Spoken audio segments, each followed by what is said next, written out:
Breathing. He's struggling to breathe. Very seriously. Right, Steve. In some of the UK's most remote places. Stay on the line and I'll tell you exactly what to do next. There's just been an accident on the M1 motorway. It's on fire and it's gone into the railway bridge. Your life is on the line.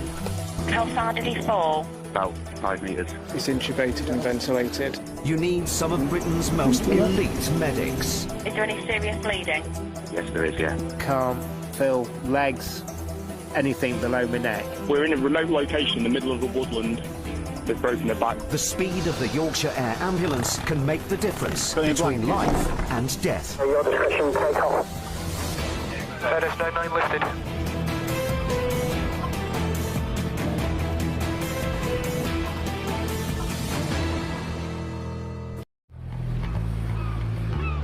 Yorkshire's heritage helps drive a tourism business worth £6 billion a year. But there's one group of visitors who do more than most to bring history to life. For the born-again mods, the scooter is still king of the road, and parkers the height of fashion.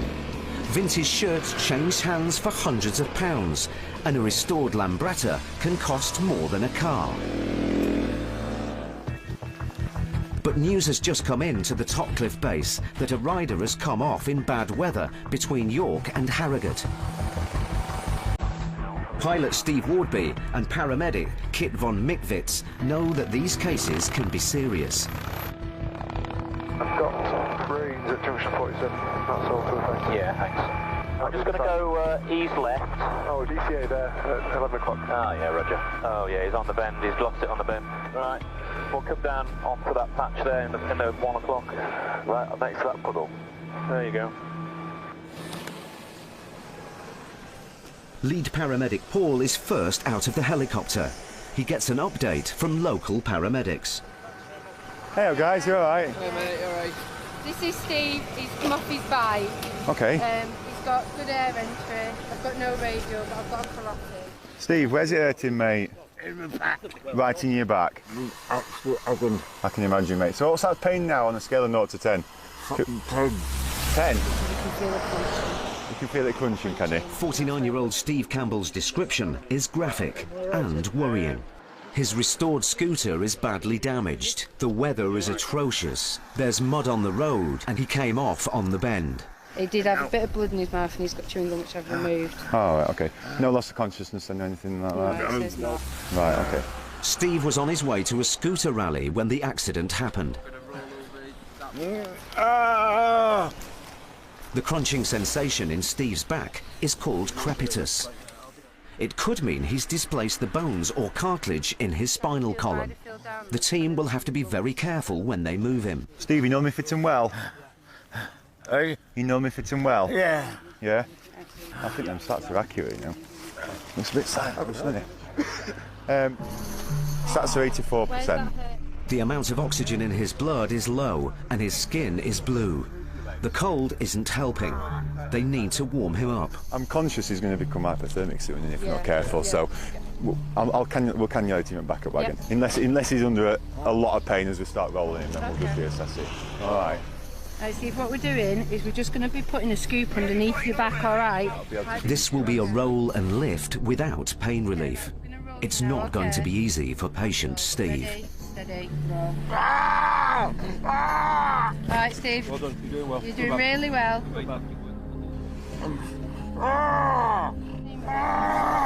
Okay. Just the board going under, it's just to get your, just keep your head still for us, all right? Okay, we're going to roll back. Ready, steady. You're doing really, really well, all right? You're doing really well. How you doing, Steve? Fucking painful. I bet it is, mate. Just bear with us. The thing is, Okay. Kit, can you get some morphine drawn up? Right, one last bump. Fantastic. Right. Put that on you. He can now get the pain relief he badly needs. What's wrong? Where am I? You're on an ambulance. Ketamine is a powerful and effective drug, but it can leave the patient confused. Right, Steve? You alright? What's wrong? Scared. You feel scared? You're on an ambulance now and we're going to look after you, okay? He does feel some crepitus, some movement in his back, so obviously that's a big concern really, because if he has done anything significant, the more we move him, the more damage it's going to do, potentially. Right, Steve, I'm going to give you some morphine. Can you do me a favour? Yep. Can you be on this side? Can you just cut that other sleeve off? No, not the jacket. Sorry, mate. No, no, What's wrong? Is it your back?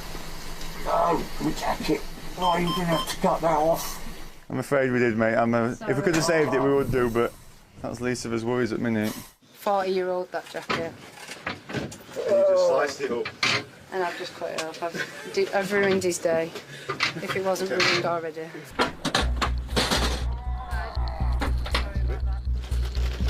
Oh, no, no, no. Steve's going to be flown to the Leeds General Infirmary. Oh, You need to go further on, Kit, I think. oh. Has that done anything for your pain at all, that morphine? No. Nothing. LS99 lifted to LGI. His main injury is going to be his back. What he's done to that obviously depends on the X-rays when he gets to casualty. But we're querying the pelvis because of the mechanism of injury more than anything else. During the flight, Steve's pain becomes unbearable. Paramedic Paul decides to give him more ketamine. All is up to all right. He's still in a lot of pain, this lad, so.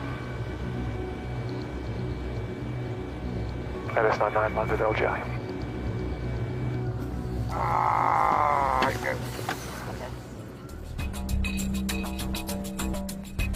Steve's taken straight to resus to be examined by a team of specialists.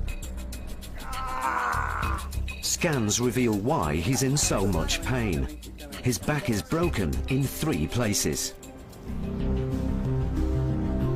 Helimed 99 is fighting through low cloud, heading for the Yorkshire coast. A bit of weather on the way there, guys. Their mission is critical. A woman's life is at stake. Roger, update from scene. The patient is GCS3, over. Okay. And the weather's clamped. Roger that, thank you.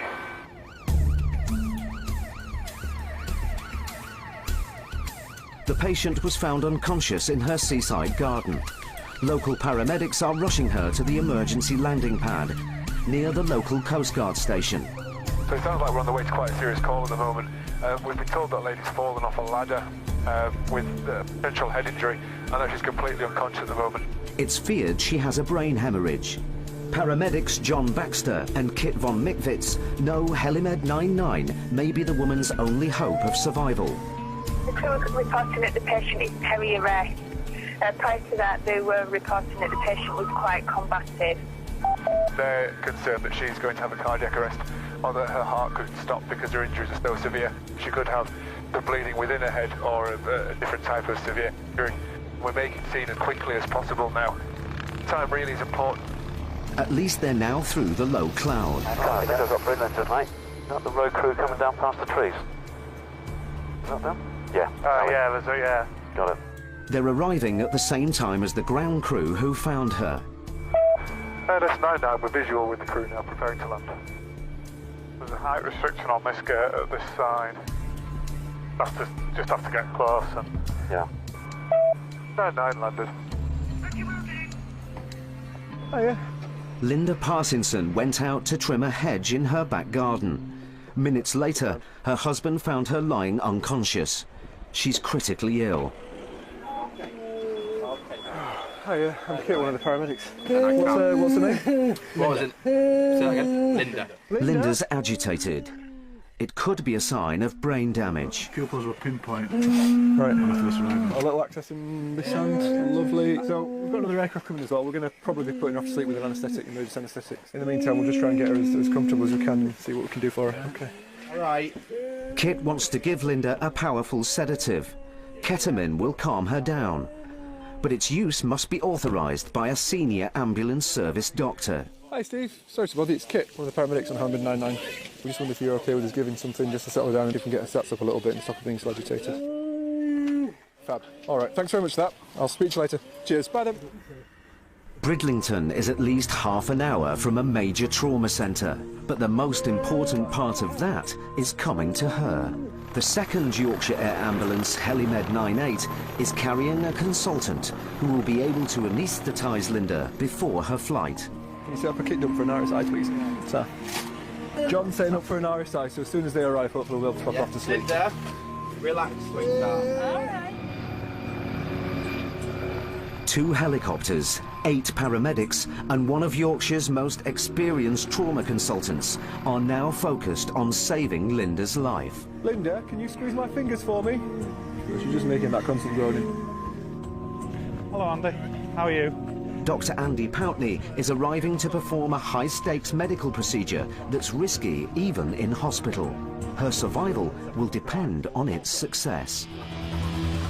At the side of the road, in the seaside resort of Bridlington, a medical team is preparing to anaesthetise Linda Parkinson.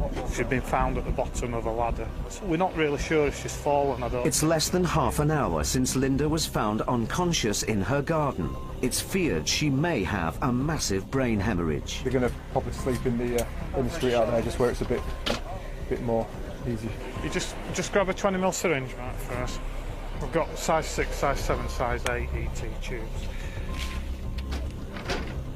The whole team will assist in the procedure called an RSI, or Rapid Sequence Induction. So John, are you going to be the assistant for this? Okay. Yeah, happy with that? Can we go for the... Can we get the nasal O2 on if we can? Linda, okay. Nice and relaxed, Linda, well done. I'll give the drugs bag her gently during that time. Okay, is everybody ready? All good. Yep. Everybody happy? Yeah.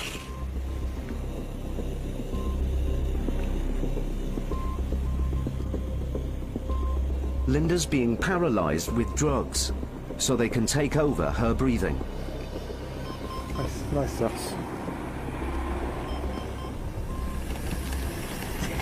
1 minute. Thank you very much.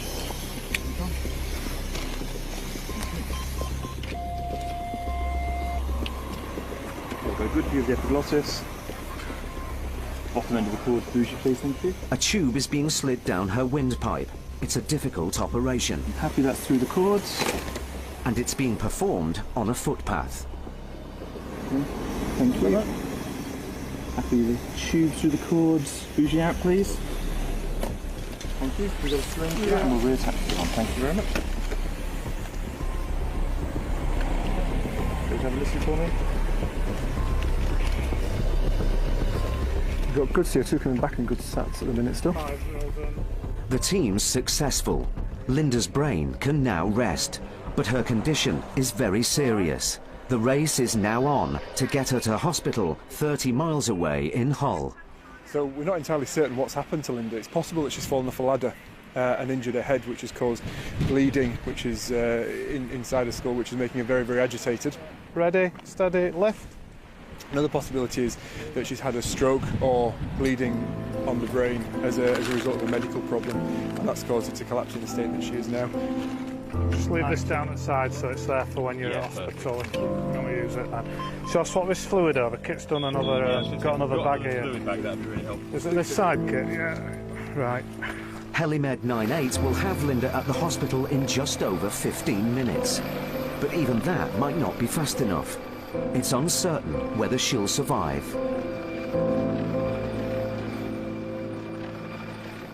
Steve had major surgery to stabilise his spine, but serious complications meant he spent 6 weeks in hospital.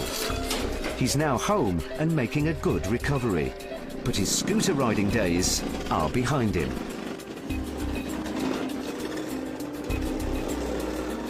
And Linda, the woman found unconscious in her seaside garden, had no idea her rescue involves so many people. I don't remember anything for the first few weeks.